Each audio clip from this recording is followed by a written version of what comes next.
Hello दोस्तों, मैं नंदी रावत। आप सबको मेरा प्रणाम और छोटों को ढेर सारा आशीर्वाद। दोस्तों, आजकल मैं आपको मनु महाराज की बारे में बता रही हूँ और आज दो पुत्रियों के बारे में मैंने आपको बता दिया है और आज मैं आपको देवी प्रसूति के बारे में बता रही हूँ।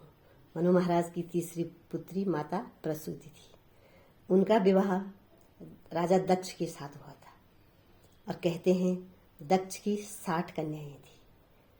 60 कन्याओं में से सबसे छोटी पुत्री थी माता सती। दोस्तों, माता सती भगवान शंकर की बहुत पूजा आराधना किया करती थी और उनको पति के रूप में वर्ण करना चाहती थी। बाद में उनका विवाह भगवान शिव के साथ हुआ और उन दोनों ने जीवन कैलाश पर व्यतीत किया। दोस्तों, हमें ये सब भगवान शिव ध्यान आराधना में ही रहते थे, भजन में रहते थे और कथाएं सुनते थे। एक दिन माता सती ने पूछ लिया कि आप किस भगवान की पूजा करते हो और किस भगवान के ध्यान में आप इतने लीन रहते हो, किसकी कथाएं आप सुनते हो। तो भगवान शिव ने बताया, मेरे प्रभु भगवान श्री राम हैं, मैं उन्हीं की कथाएं सुनता हूँ और मैं भगवान राम की कथाएं सुनने के लिए काकभुसुंडी के पास कथा सुनने जाता हूँ।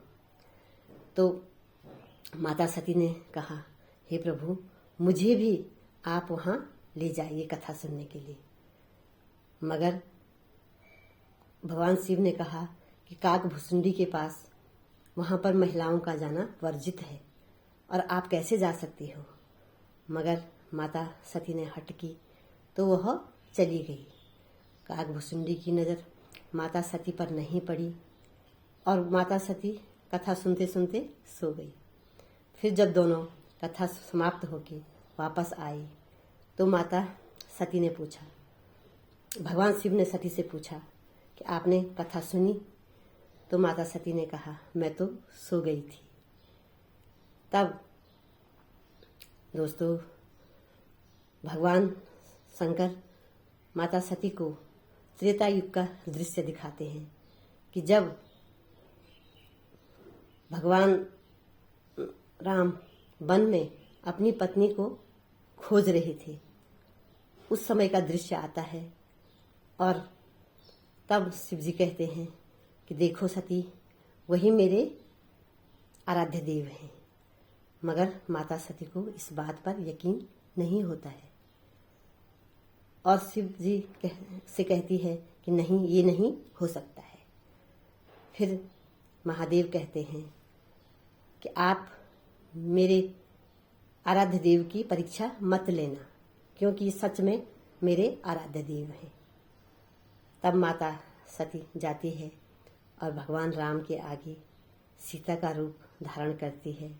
मगर प्रभु राम उन्हें पहचान लेते हैं और कहते हैं, माता आप यहाँ कैसे और आपके भोलेनाथ कहाँ हैं? देवी सती घबरा जाती है कि कैसे ये सचमुच ही भगवान हैं, इन्होंने मुझे कैसे पहचान लिया। तब माता सती वापस आती है। भोले शंकर पूछते हैं कि तुमने मेरे आराध्य देव की परीक्षा तो नहीं ली? तो माता सती कहती है, नहीं, मैंने नहीं ली। और भगवान शिव समझ जाते हैं कि माता सती झूठ कह रही है। उन्होंने उसी दिन से माता सती का त्याग कर दिया और कैलाश पर सन्यासी बन गए। दोस्तों, फिर कहते हैं बहुत हजारों साल तक शिव शंकर जी वहीं रहे और माता सती अपने कैलाश में ही रही। दोस्तों, कहानियाँ बहुत लंबी चौड़ी है, बहुत सारी कहानियाँ हैं। इसको कहने के लिए बहुत टाइम की ज़रूरत होती है। मैं आपको थोड़ा बहुत शॉर्टकट सुनाती रहती हूँ और कोशिश करूँगी कि मैं आगे भी इससे आगे आपको कहानी बताती रहूँ।